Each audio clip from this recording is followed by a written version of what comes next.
Hello, good afternoon, good morning, or good evening from wherever you're joining us, and a happy new year. I can't believe it's 2023. Wow, how time flies in life. They say as you get older, time flies by faster, but like I want to put on the brakes a little, like slow down. What do you think, Nicole? Is it You going know, I like to glide into anything, like glide into a new year or, do things a little slower. And you're right though. It's just, and my mom told me this many years ago. She says the minute you have kids, it's going to fly by.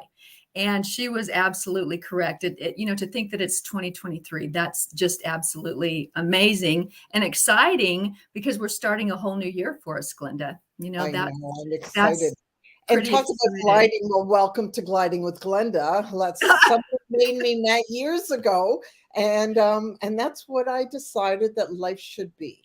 As you get older, Absolutely. let's hope that we get a little wiser. So instead of thinking that things are happening to you, let's think that they're happening for us. So they make us wiser, right? Absolutely, absolutely. And we're going to keep positive to about today. Mercury's in retrograde, and I have to tell you, Glenda, that has been messing with me all this week. My website disappeared.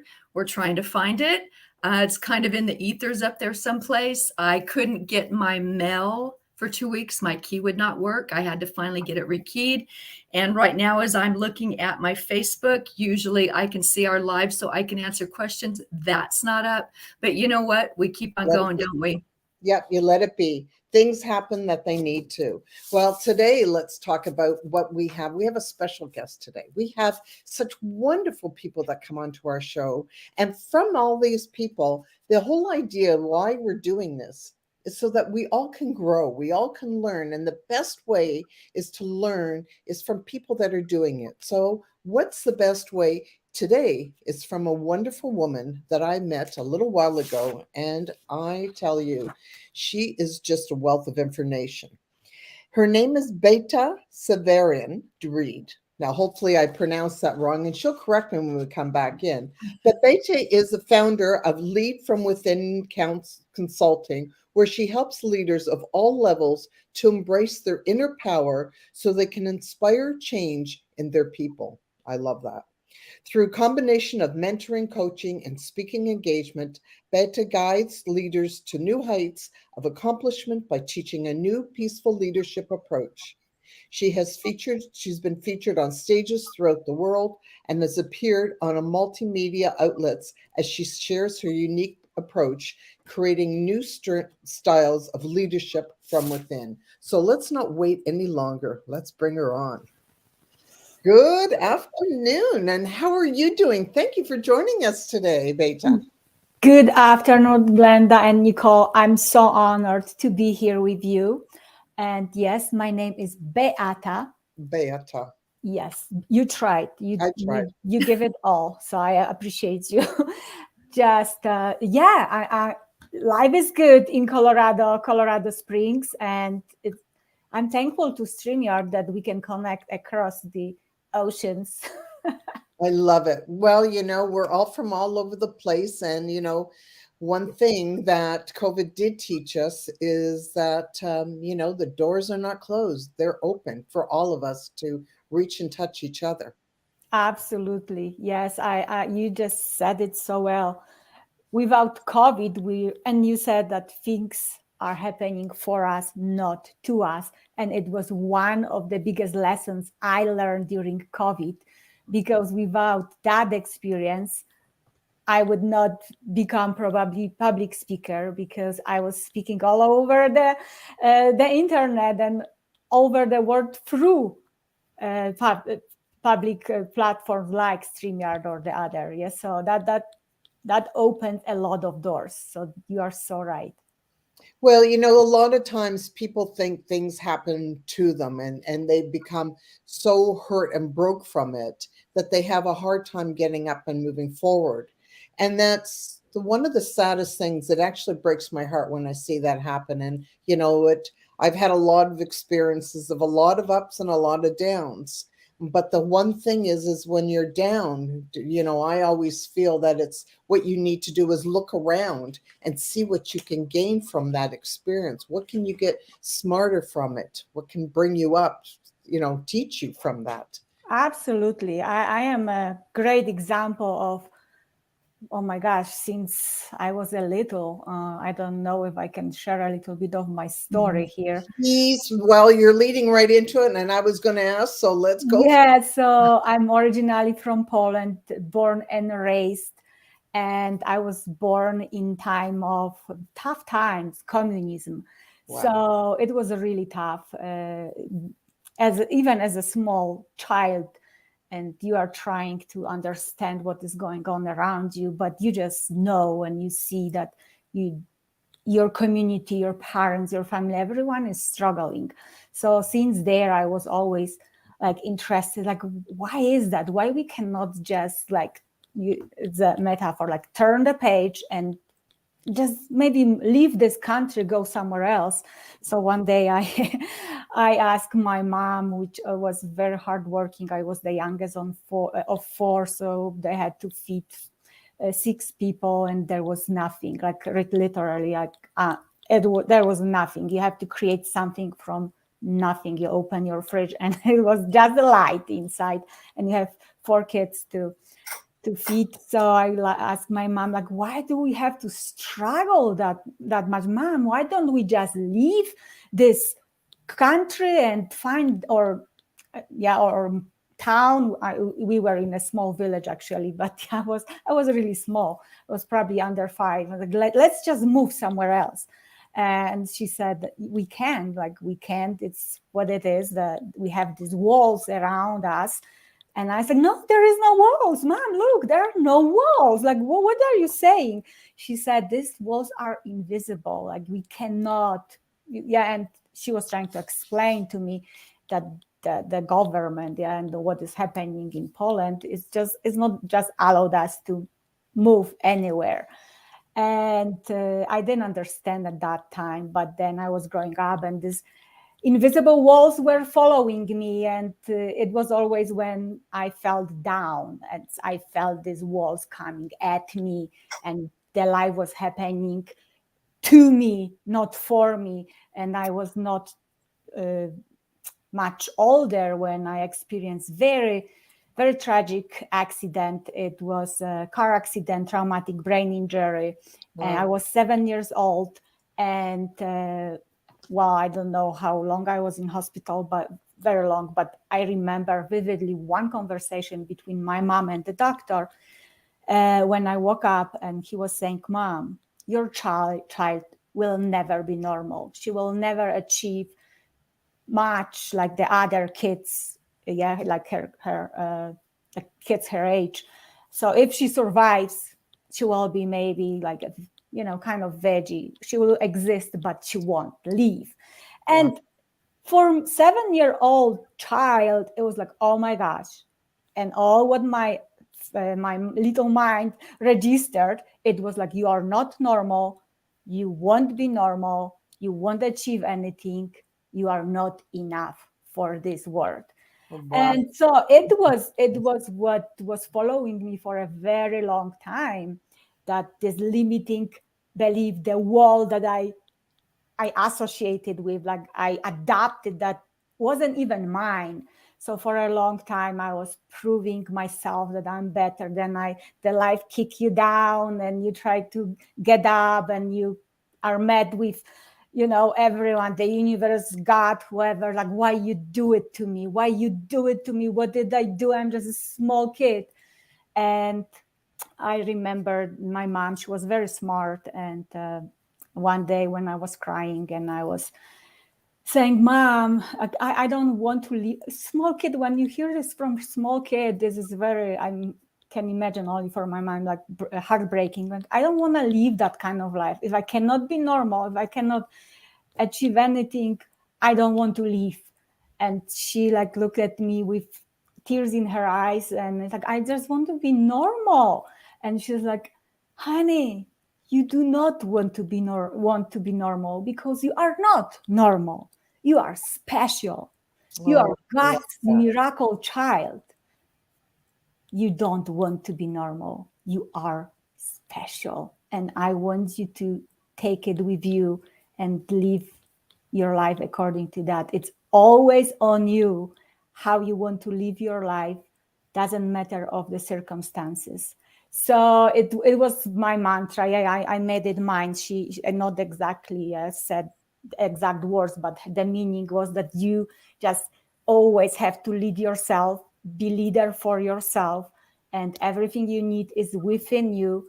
Others people opinions are not your business until you know who you want to be and follow that.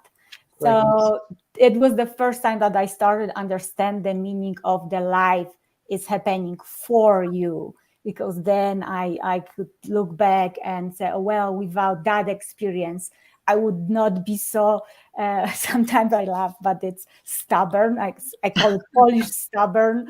Yeah. So I was stubborn to show this doctor and the other people that the normal, whatever is normal for them, it's theirs. But I can create my own normal, because what is normal? Like, what is normal, right? Well, I like my mother used to tell us all the time that we were always special. Everybody has something special about them. And I've always hold that into my heart. And I actually said the same thing to my children when I was bringing them up, that they're all special in different ways. Everybody has their own gifts and that's really it. But, as a young child, for you to come through with that message so early, that is wonderful. But what Yes. beautiful insight from her mother, because a mother's heart is so pure. And honestly, when my kids were hurt, it hurt me so much worse. So for her to say that, her heart just had to be shattered, but she's bringing you up to make sure you're okay. I think Yes. that's so beautiful.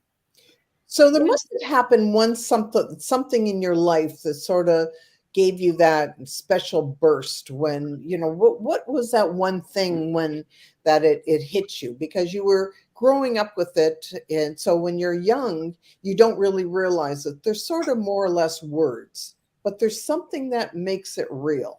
What happened that sort of sparked that within you?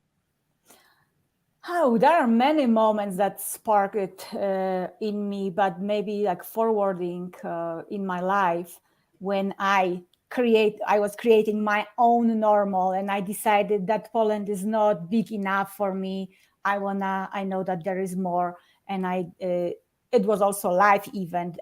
My long-term relationship ended, and I decided to come to US, and I had to start everything over, basically everything over, right? Like, even like I thought that my English is so good, but then when you hear all the time, excuse me, what did you say? Could you repeat? It's like, oh no, it's not happening. Yeah, right. So I had to leave behind, first of all, my ego, because Yep. everything what I left behind, I wanted to have here. It's like what I was always saying, and we do it in life based on our past experiences, because we are so familiar with them. We want it. Our mind is saying it can be easy, the same. Why to change anything if we can use that experience from the past, which is not working for us always. But I remember I was always saying, we in Poland, we do it this way. We in Poland, we do this that way. And one time my current husband, but that it was we just met, he said, maybe let me remind you that you are not in Poland anymore. And we do stuff differently here. And if you open yourself to it, maybe you will actually enjoy it. That was great lesson for me. Yeah. And so I always say, well, to my husband now, husband shouldn't be that smart, but it was good what you said at that time. So it was one of the spark too, that wherever I go, I have to start over with an open mind and an open heart. I had to adjust. I had to use my past experiences, but implement them to these new experiences, and magic happens from there. It was tough again, starting over again. my ego, this Polish ego that I had. I had my master's, I had my bachelor, all of this, and it nothing mattered here. Yeah, you starting over. You have to show up with experience. I don't care about your credentials. Show me your experience, right? Yep. So my ego was hurting a lot, and it's and when I work with people and I see that our ego is so loud very often that is actually stopping us from experiencing life at the moment and seeing the good, what is happening for us, not to us. So we have to change the lenses sometimes. And I think that's the hardest thing about life is, I've had to restart life again. Not that I came from anywhere, but things happened and I got knocked down and I had to restart life all over again. And, we don't always have that ego. It's one thing that you learn very quickly, that, you got to put that ego aside because it's not going to get you anywhere. nope.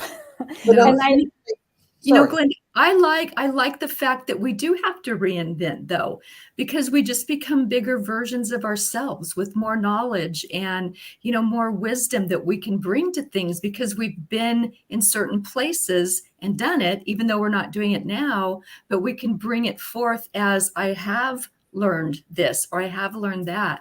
So for me, reinventing is absolutely crucial. I love it. I look at some of my friends and this is not in judgment, but they've lived in the same place, done the same job for 40 years.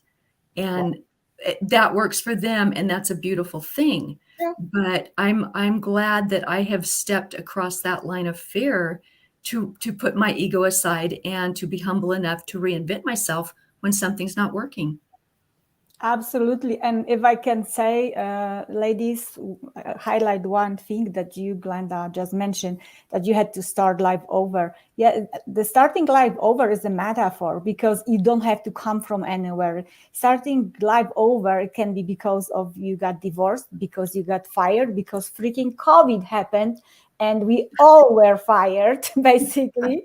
So, yes, hello, life. So, but like finding, like you, Nicole, said, this moment where you can reinvent yourself. How many of us, thankfully, the COVID find out that we don't want to work 9 to 5 anymore and became entrepreneurs? How many of us going through breakup or divorce found out again who we really are, our own identity, and not living through the partner's lenses? So that this is when life is telling you, this is your lesson, this is your gift, go and leave it. And so often we are saying, no, I rather be with what is familiar there. And then we cry that life passed over, we are at the deathbed and we didn't really live, because life imposes things on you that you can't control, but what you control is how you want to live it through. It's true, and how you actually perceive it to be, so that you can, if we perceive things, the problem is we make up all these stories in our own heads, and that happens on all sorts of levels. I'm so good at that. I think we all are. I had to unlearn doing that. When I realized that so many things that I had made up never came to fruition because they were my story, not the true story. I love that. And my mentor, one time when I was still so good in creating these stories that were never working for me, by the way, in my mind, she said, Beata, you are so good in making up stories. Why don't you make up the good ones? Like, oh my gosh, that's so true. Like, little shift from negative to positive. What if, like there is the quote, what if I fail, but what if you fly? I love that one. That's one of my favorites. Yeah. And it's so true because we put all these things against ourselves, and you may as well just sit back and tie yourself up and just sit there, because that's exactly what you're doing. We all come through with these different visions that hold us back, and none of these things have actually ever happened, but we just use them. So it sort of gives us the excuse to hold ourselves back at times. And very often these stories are not even ours. Like Yeah. for a very long time, it was story of my doctor that thought that I won't be able to do anything in or achieve anything in my life. There were the teachers, the coaches, the parents. There are stories that are not simply ours, but we just feel like they are ours because they are in our mind. So coming to another country, you're speaking a different language and you're coming to another country. I, first of all, I look at people with really a large amount of respect because I've lived in Canada my entire life. I've been born here and brought up here, and sure, I travel, I love it, but home is still home here. But picking up your family, or for family to pick themselves up from another country, talking a totally different language, and landing in the world of where there's a lot of times they don't understand anything yet, till they come in and start learning the language, and most likely don't have a job. How does a family, like, what happened in your family, and moving forward, coming through here with your parents, and tell us a little bit of coming here and setting your own self up for for a win. So I think on one hand, I was lucky because I came to US with the internship program, which was related to what I was studying back in Poland. So I had a job. I had a place. We had to, there was a couple of students, so we had to find out place where to live. But basically, I had a place to live and I had a job. Nice. But it was still challenging. I came here on my own first time. Then my friend, I came couple more times to the same place for the summertime. So I thought that I knew how is it to live in this country. And when I came here last time in 2011, nobody I before knew was here because it's so popular in US that you just move from state to state. So I was on my own. My family didn't come with me. Everyone is still back in Poland. So I was really on my own. And that's hard. That is so hard. And especially when you have Christmas or you have other family holidays and it's just you. So it was very tough. I cried so many times. I was on the phone all the time with my mom and I go, maybe I shouldn't be here. Oh my gosh, what I did it. All this stuff. But then you start adapting yourself, and also I think very important is to investing in yourself and in your growth, because it helps you to open your mind and open your heart to what this new country is offering. And so it was tough for couple first years. It was really tough. I think 3 years in, and I was really thinking to go back. I was like, I shouldn't be here. I got married in the meantime, and here we are, relationships issues, right? Like, and challenges. It's not as pretty as you would think after the wedding is over, right? You find out that actually you don't think the same way, that you think that you're saying, like in my case, and I'm not shy to say that, and I think, Glenda, you will appreciate that fashion is very important for me. So I like my man to look good. Oh, So I am right with you, babe. right? Yeah, So I really like a well-groomed man. That, like, yeah. So I'm saying together, to he my doesn't do husband, it for me. yes, Yep. I'm saying to my husband when he's leaving for the, oh my gosh, we have to change your outfit. Like you need something better. You on your position, come on. And he's like, oh my God, you hurt me. I noticed it's my learning curve too. Like a lot of Americans, they are very easy, very sensitive. So this sugar coating is not for me, but I had to learn how to communicate differently, still be myself, but say it in a different way. So it was all like, it was interesting. But then my husband had to learn that when I say this stuff, it's not because I want to hurt him, but because I care. So all this communication word was so new to me. But yeah, it was very interesting learning and that was one of the first steps I had to do, to find a mentor to help me to go through the stories that I was creating in my head and help me to see what I'm not seeing, because it's very hard for us to see from the inside of the box, right? Of course.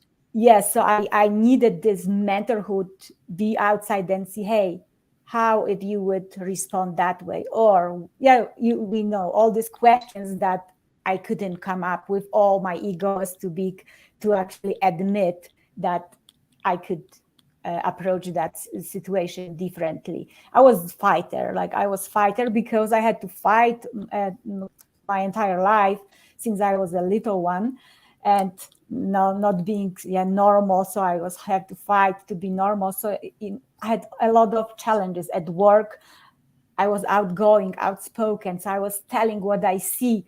Not every boss is liking that, right? So especially when you say it up front of others, it was a lot of learning, really. But I don't reject, not reject. What is the word? Regret. I don't regret anything. Because of all these experiences, I am who I am today. That's I became a certified coach. That's why I became certified speaker. And that's why I work with people today. And I love seeing them becoming leaders of their own lives. That's so important. And, I'm curious, when you first moved here from Poland, were you met with any pushback from being from another country, or, anybody kind of standoffish? It sounds strange, but from Arizona to South Carolina, I'm an outsider. I'm met with, I've lived here all my life, so I'm just wondering if you received any of that when you moved from a foreign country.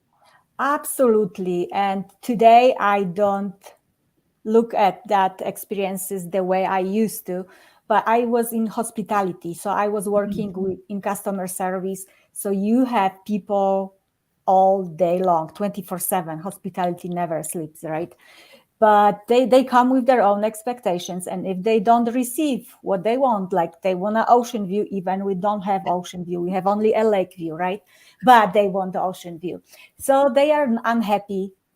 Most of the time they are very unhappy with their own lives, but they come to the hotel, and it was very top, 5 stars, 5 diamonds, great customer service. So I want to deliver the highest customer service I can, but people not often don't even know what is 5 stars customer service. So they bring what they have, and they have bitterness inside, and they just put it on you because you are the first person they can do it. So I heard, for example, is there someone who really speaks English, or go back where you came from? So why you're taking our jobs? It's like you would not like this job, I promise you. But so I cried. I was very put down. But then when I was educating myself, I had mentors and community that I could eventually look from, like from the observer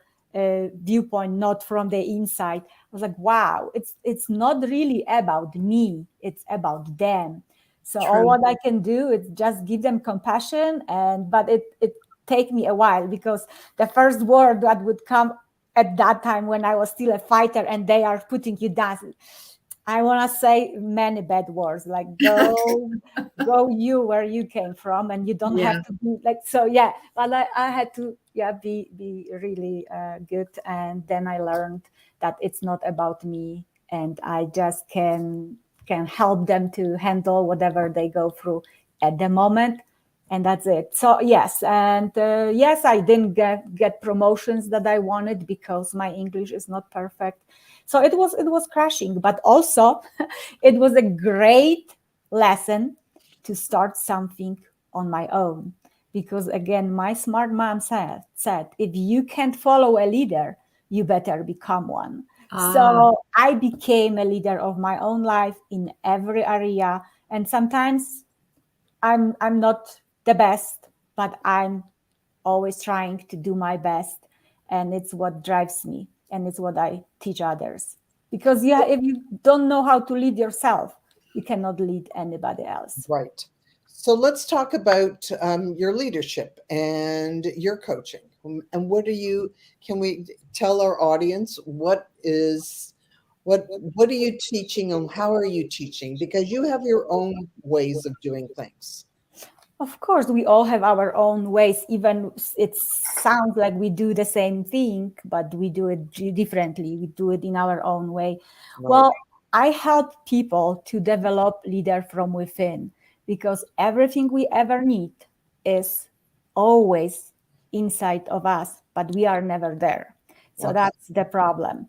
And also, many people that I work with, it's a funny story because whenever I speak, I ask, how many leaders do we have in this room? And a couple hands is up, and it depends what group is that, but the rest is like, no, I don't have a team, so it's just me. Even solopreneurs, yeah, they're like, it's just me. I'm not.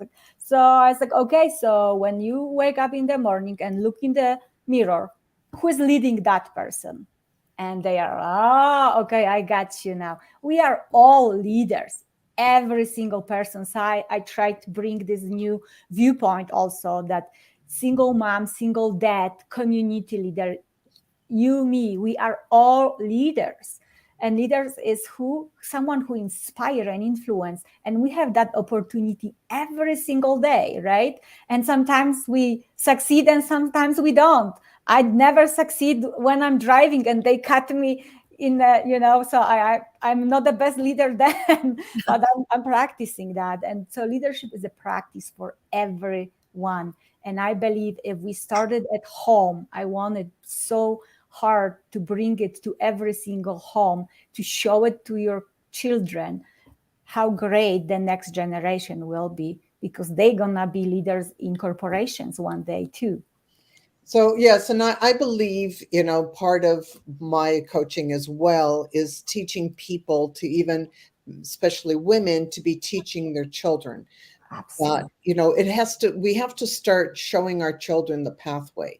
And when we can empower our children to, just some of the simplest skills at home, even the fact of when somebody else is talking, to allow the other person to be quiet and to listen, and all these little things that we take, maybe you and I take for granted, but so often it's not taught in the home, and it has to be, because that really is the beginning bricks of building. Absolutely. And I always compare family to the corporations. It's family too. It doesn't matter how many times you're going to tell them or talk at them, they won't get it, your kids or your employees. Show them. So you have to be the example, you have to be the authority at home, outside of your home, in corporation, in community. Be the person that you talk about them to be. So yeah, how many times you can tell your kids to do something, but if they don't see it, they eventually, when they are smarty pants, they're gonna say, why I should do it if you don't do it? Exactly. Yes. Children hear with their eyes. Absolutely. Children So hear to with their show eyes. them. Yeah, you do. You have to stand up and teach them what you want them to learn by example. It's truly the only way. Because I become white noise. I always tell my kids, I'm just white noise. And I was. And so I started doing, or holding a door open for someone, or, just small, simple acts of kindness.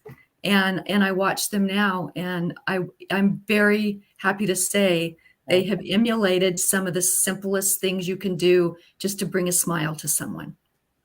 Absolutely. And I want to bring also question your employees, or question your even parents, because sometimes we see, but then we don't understand why they do it, but we are afraid maybe to ask, or we just don't ask. And the silly example from my own life. So I don't know why in Polish tradition we could put the Christmas tree only on the 24th of December. And I have no clue why it was that. So when we started, I had my own family here in US, And my husband, it was like 2 weeks before Christmas, he's bringing up trees. Like, what are you doing? Like, are you crazy? We can't do it until the 24th. And he's like, why? And I was like, I don't know, but we can't. So then there's like, what? And then, I called my mom, why we do it? And she's like, I don't know. It's how we do it in my home. So sometimes we pass on traditions or habits that they have no really rational, sense or common sense. So question whatever you don't understand. And you know what, we'll talk about that because, I had a special rule that I found out for my children as they were growing up. And, my thing was with my kids is, I'll no is no when it's something that it's dangerous to you or could hurt you or something. My answer will remain no. But if I say no and you think that there's a reason, maybe you want to go someplace and I'm saying no, if you can come up with a reason why I should change my mind, then tell me and I'll look at it. And it taught my kids to actually learn to sit back and think about things, and they actually became that way. They every time if they got an answer of no, they would sit back and they would find a reason why, and they would come to me with that. And 9 times out of 10, I changed my mind, and it was actually really good for me as it was for them as well. So I think actually, in way I look at things, that I think that children actually should be able to get their own mentors. It would be Oh, such I'm a in. world of growing up if they had their own Yes. coaches and mentors than when we wait till we're becoming adults. Yes, Glinda, as you tell that story, now I know why your son's an attorney. right. It I makes taught a lot of Reid. sense. I love it. And I, like you said, Glenda, about mentors for kids. And I know couple schools in US now that they have that, they bring these mentors from time to time. So I hope that we'll have that big change sometime soon, hopefully sooner than later. But there's still much to do. And related to what you just said, and I teach it in my coaching and I share it with everyone I can. Think for yourself. Yeah, that is such an important thing. Don't just take whatever newspaper is saying or someone told you.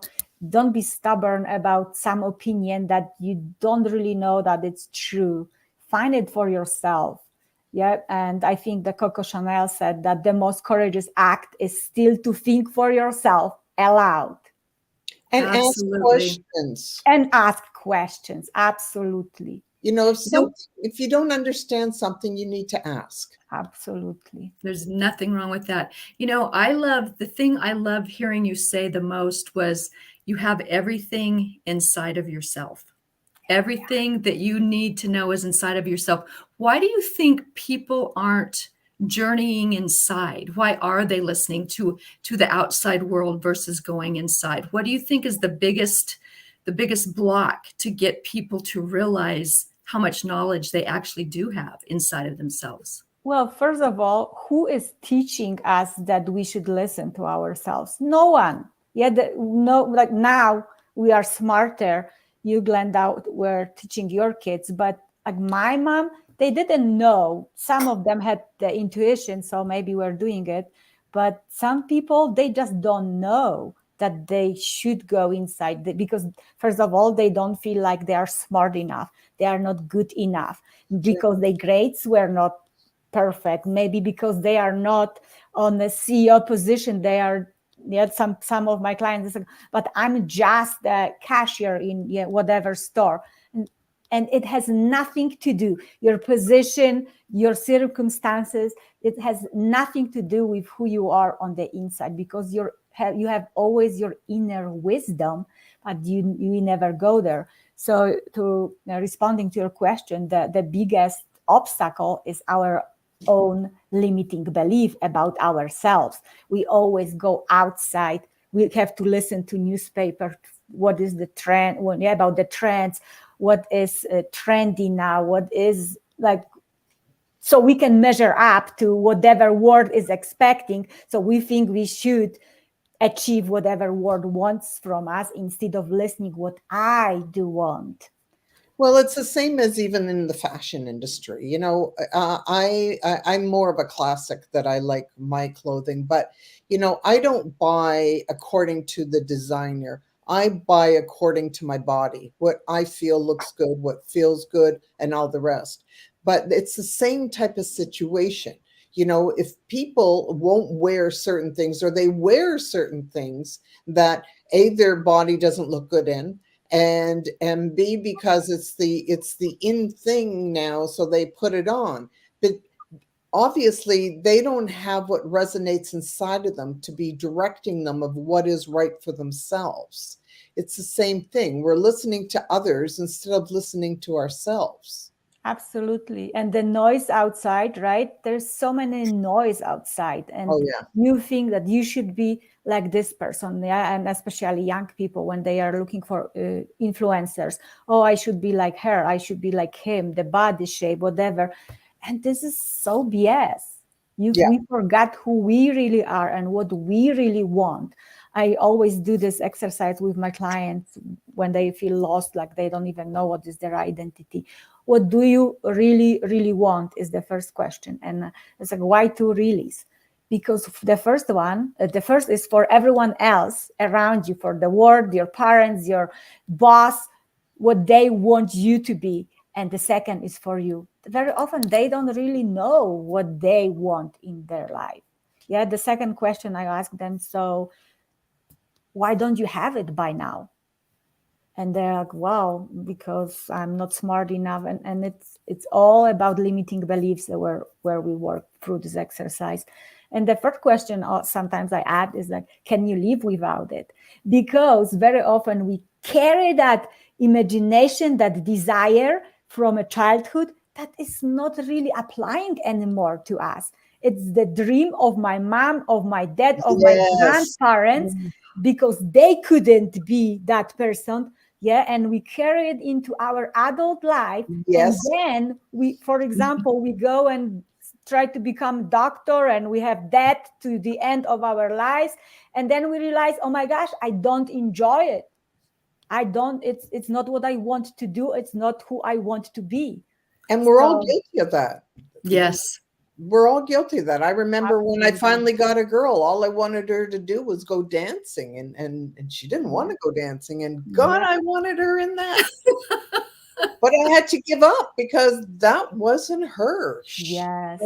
And it took, I didn't push anything onto her, but we all have that dream that if we don't live that dream, we put it onto our children and or Absolutely. grandchildren, or, other people. And then it's other people trying to live their own, living everybody else's dream instead of their own.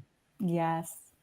And we have so many broken souls then, right? Mm, And we absolutely. find out sometimes late. I mean, it's never too late, but for some Never stuff to go back, you can't.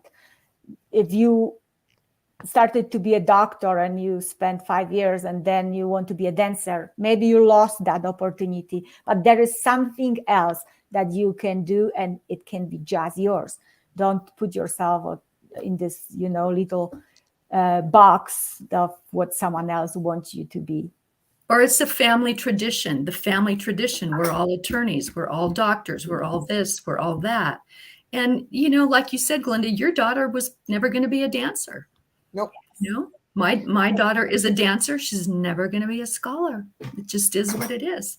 Yeah, we just She's got to love people and accept them for Absolutely. who they are. And it is absolutely, it's everybody has their own journey to live. And I think that's one of the most precious things that you can give to your child or to a loved one, is to allow them to live their own journey. And I think the most important part especially for children, let them try a lot of things. And for you too, even you are adult now, try many things and find what is yours. Don't limit yourself to the story that we already said is not even yours, the dream that is not even yours. So what do you do for a client if they come to you and they're not living their dream? We have to unfold what is stopping them from living their dream. Is the dream really theirs?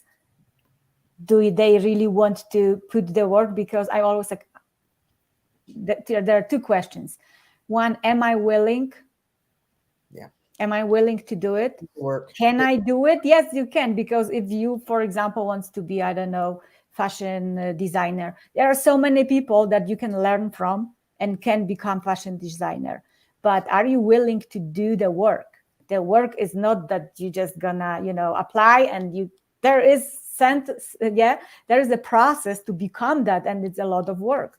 So I always, there are a lot of questions, clarifying where they are, where they really want to go. So usually it's the 3 steps: clarity, confidence, and courage. Clarity about where they are, where they want to go. Confidence, they have to find a story in their life that is proving them that they can achieve anything they want if they really put their mind into it. And the third one, courage to act, because without action, nothing is going to happen. And what kind of action, the plan for what they need to do. It's basically this short 3 steps that I go through with my clients. It's true. You know what they say, a lot of people don't realize how much courage it takes just to actually realize that, if even I make a baby step today, that Yes. one step forward could actually change my entire life.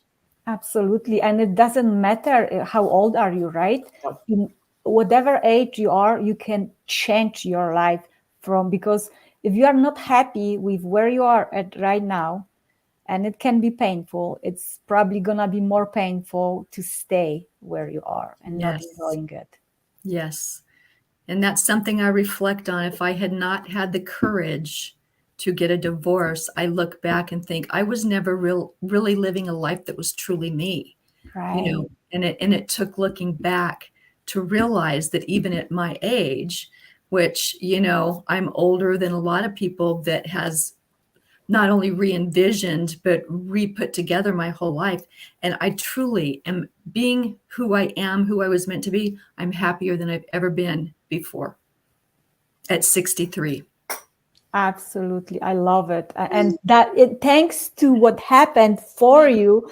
Today, Nicole is here and sharing her message, and maybe, hopefully, one person that needs to hear that message just heard that and woke up to her life or his life, and it's like, oh my gosh, I'm not too old to live my life again, like create the life I want, really.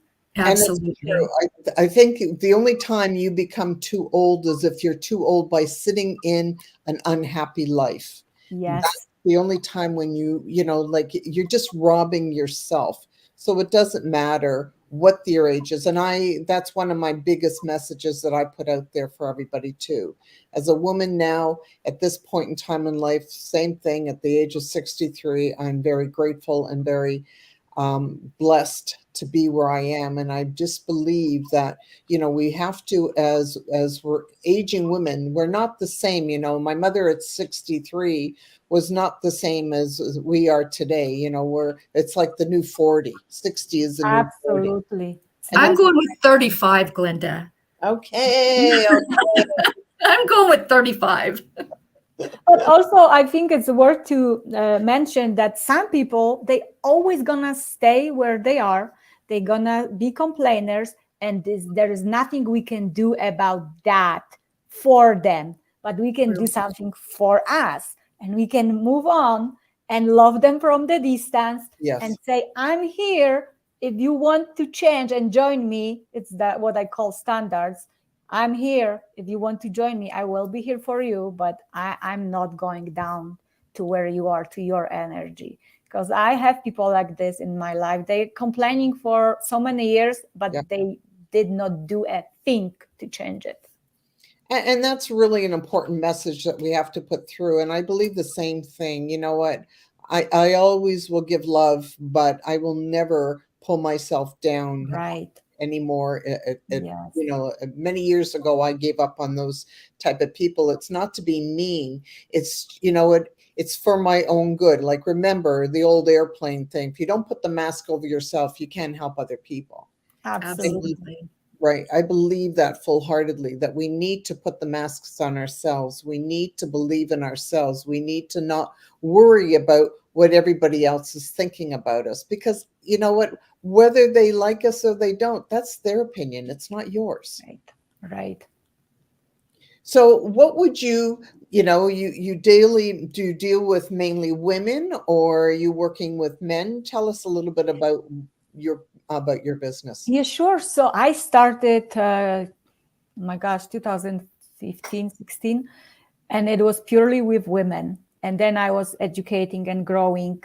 And I, I was like, why? I got questions from men like, why are you just like rejecting us? And I was like, no, I don't. So I opened for both. So now I work with both men and women. But I guess it was also my path because I had relationship wounds that I had to heal. So I worked only with women at the beginning because I didn't trust men. So it was my stuff to work through so I can help both. I get that one. Yeah, No, well, we all have to go through our own journeys, absolutely. and it's not fair to say this, but it's really, when you look at the numbers, that it tends to be more women that are ready to work on themselves more so. When you look at the Right. big numbers, right? Women tend to spend more time looking at themselves, rebuilding themselves, and doing the work, where a lot of men don't. They're really happy staying where they are. This is so true. I just came back from very deep work in Costa Rica, Oh, and it was my second time working with this type of medicine. And there was like about, I think, 46 people together in the group. I think maybe 10 men and the rest women. So that is so true what you just said, that women are more brave to really go deep and see what is going on and how I can change. well, I've seen it from my own journey, and through things, and it's very it's funny how things are now starting to shift, because now I feel the same thing, where I'm having more men reaching out, where I was actually at times, I'm actually delightfully surprised to see that there are a lot more men now Right. starting to now look at themselves and starting to feel that they need to start putting work onto themselves. And listen, we all need to work on ourselves. Absolutely. What's the saying? We're a work in progress. Yes, we Always, are. Yes. always. And since the day, we take our first breath until the last breath. Yes, absolutely. And I love the fact that men are starting. I'm not going to say they've ever been asleep, but society conditions them to Yeah. kind of downplay their Yeah. emotions. They're supposed to be Yeah. tough. And while I understand that, they too need to cry at times. They too are depressed. They too might not like their position in life. So, they need to address that rather than sit in a chair and be miserable. So I'm personally very happy for that. Me too. And I'm a cheerleader for them because, every son that they have is when they're gonna see their father working with emotions. Oh my gosh, can you imagine how beautiful world it will be? Because I think that the biggest problem with men is they are not taught to deal with their emotions. They bottle it up, or they have to, they put them the macho thing or the strong man the suit on them, instead of like, I'm just a human. I need to cry same as you. So, and And it's that's okay to cry. Yeah, and that's really important. We need to share our emotions. Men don't usually share it out in the group, men to men, where women, we will all sit around and talk about how we're feeling, what things hurt us, all sorts of things. And if men would start to learn that, if they have their own group around, instead of just sports and business, talk about your feelings and how you're doing. And nobody's a brick wall. We all need to feel things. Absolutely. And And we are getting there, just, one step at a time. that's exactly true. And that's my way of looking at life, one step at a time. Even if it's a baby step, at least it's a step. Right. Forward is that always forward. Well, Absolutely. sometimes you need to sort of do the sidestep a little bit too, and that's okay. Sometimes it's what we have to do. Sometimes you make a step and realize that it's not actually the right step for you. So you might have to adjust that step. Yes, but without taking that step, you wouldn't know that it's not step for you. Very true. Very good. Very true. Yep. Totally. I love it. Well, that's the way I want people to start thinking. The fact is while we're talking today, it's about making steps, making movements. And you know what? We're all going to fail because how else are we going to learn? How else are we going to know what succeeds and what doesn't? It all comes from, failure, like Edison. How would we wouldn't have light today had he not failed so many times and found out what didn't work till he found out what would work. I always say to my audience or clients, like, you can be team for me or you can be team powerful me. And powerful me is taking steps, small steps, but I call it actions. Yeah. Every day, small action is better than sitting on the couch and waiting for some prince or princess to come and save you. It's not coming. Sorry. Yeah. Oh, no? Okay. I won't have to wait any longer then. Okay. I'm so glad, Glenda, that I was here with you now. You don't have to wait anymore. Good. Well, I'm not the couch girl. So no, you are not. I know. no, I was just I was married to one once, and it didn't do it. Was not, we didn't work very well. We all have the moments in our lives where we are waiting, because people are waiting for decades for something outside to come and fix them on the inside. No one can do it for you. And the part of it is we just that's how that's part of our learning of who we really are, right? So again, it's not that that it was the wrong thing. It was you didn't know it was wrong until you experienced it. True. And that's okay. That's okay. Well, crazy enough, we're getting to the end of our segment, and it was been a very, very quick segment, I must say. And I'm going to ask, what special golden little nugget can you leave us with today that in our new year and our first guest, what can you tell us that we can? My goodness, I'm the first guest. Wow. First of the new year. I'm so grateful. Thank you. Well, because it's the new year and I don't believe in new year, new me, but you can be you in this new year with your new goals. So start where you are, use what you have, and don't stop until you get there. Oh, I love that. Beautiful. Thank you so much. I really appreciate you coming today and honoring us with your presence and such incredible wisdom. It's just absolutely beautiful. Nicole, do you want to give a last impressive message that we can leave today with? Well, I would love that, Glenda. So I can't imagine having a better first guest. Charming, smart, witty, common sense, you name it, she's got it. I'm so impressed. And one of the things I love is that I learn something from every single guest we have. And for that, I'm extremely grateful. And, one of the things that I heard today that we've got to think about, everything that we've ever needed is inside of us. Don't sit there and wait for someone else to come tell you what your dream is. Figure it out, implement it, and become. So that is my message for today. It's been wonderful chatting with you. You are absolutely lovely. And thank you for being our first guest. Thank you. First of the year. And Beata, I want to say thank you as well for coming today and blessing us with us. And, most importantly, we all have to learn one thing is, what, we have to start, just like you said, from where we are. So if last year you didn't get to be where you wanted to go, stop looking back, start where you are, and start looking to. My biggest thing is figure out where you want to go and take one step. One step at a time. That's it. And that just does it there.